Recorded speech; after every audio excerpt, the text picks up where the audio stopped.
अस्सलाम वालेकुम 5 क्लास, कैसे हैं आप सब? ठीक है स्टूडेंट्स। देखिए ज़रा, हमने चैप्टर नंबर 4 अपना कंप्लीट कर लिया, उसकी एक्सरसाइज भी कंप्लीट कर ली थी। अब हम करेंगे चैप्टर नंबर 5 की रीडिंग। टॉपिक है forces and machine. We use force when we do work. हमें फ़ोर्स की तब ज़रूरत पड़ती है जब हम कोई काम करते हैं। We use force when we write on a paper. हम फोर्स का तब इस्तेमाल करते हैं जब हम पेपर पे कुछ लिखना होता है। ओपन अ डोर, डोर को खोलना होता है। पैडल अ बाईसाइकिल और push an iron nail into the wood.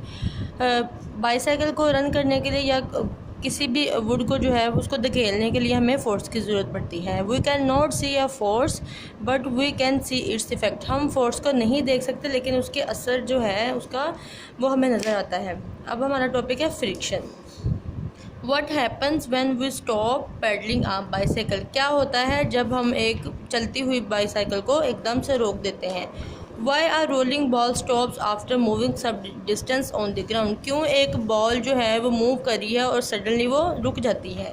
There is a force which opposes the motion of the bicycle and the rolling ball. इनके पीछे एक फोर्स है जो इनको ये सब करने में मदद देती है। A force which slows down and stops the things from moving is called friction, frictional force or the friction। ऐसी फोर्स जो चलती हुई चीज़ों को रोक दे उसको हम कहते हैं, उसके पीछे एक फ़ोर्स होती है जिसका नाम है फ्रिक्शनल फोर्स। फ्रिक्शन सिंपली एक रगड़ को कहते हैं। जैसे चलती हुई कार है रोड के ऊपर, तो एकदम से ब्रेक उसकी लगती है तो देखा हमें किस तरह उसकी ब्रेक लगने की आवाज़ होती है, that is friction. Friction appears when a moving object is in contact with another. Friction तब रोनुमा होती है जब एक मूव करता हुआ ऑब्जेक्ट का जो है किसी दूसरे ऑब्जेक्ट के साथ ताल्लुक़ हो।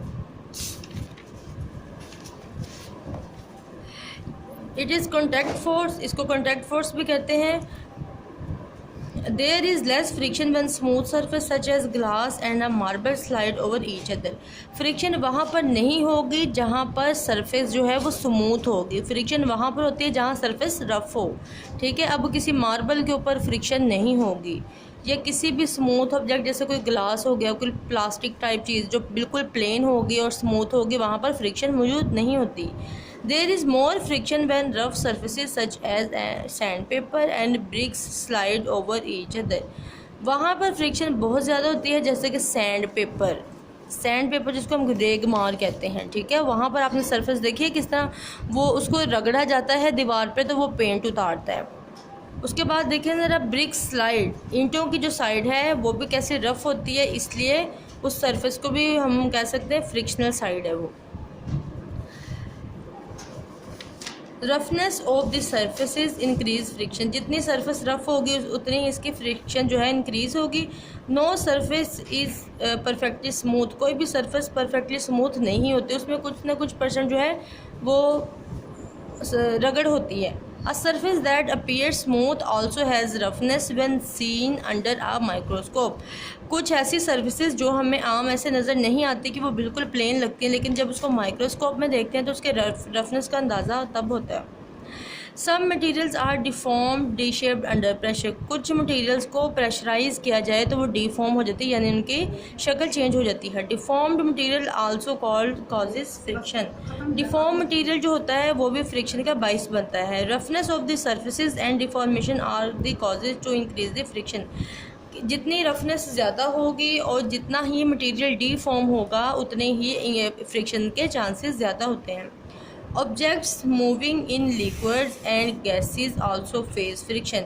ऐसे ऑब्जेक्ट्स जो कि लिक्विड में फ़्लो कर रहे हों या गैसेस में गैस पार्टिकल्स में मूव कर रहे हों, उनको भी फ्रिक्शन का सामना करना पड़ता है। Water resistance is a force which slows the object moving through water. Water resistance होता है रुकाव। पानी का रुकाव की एक ऐसी फोर्स है जो कि किसी भी बहती हुई चीज़ को मज़ीद बहने से रोक दे। ठीक है, आगे कोई बैरियर टाइप रेजिस्टेंस को हम बैरियर भी कहते हैं।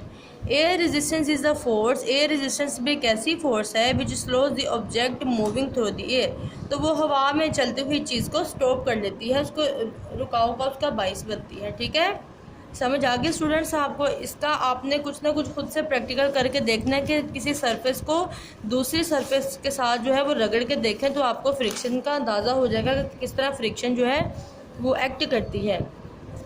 बॉल को आप जो है वो मूव करवा के देखें, वो कुछ डिस्टेंस जो है वो तय करने के बाद रुक जाएगी। ठीक है स्टूडेंट्स, अल्लाह हाफिज़।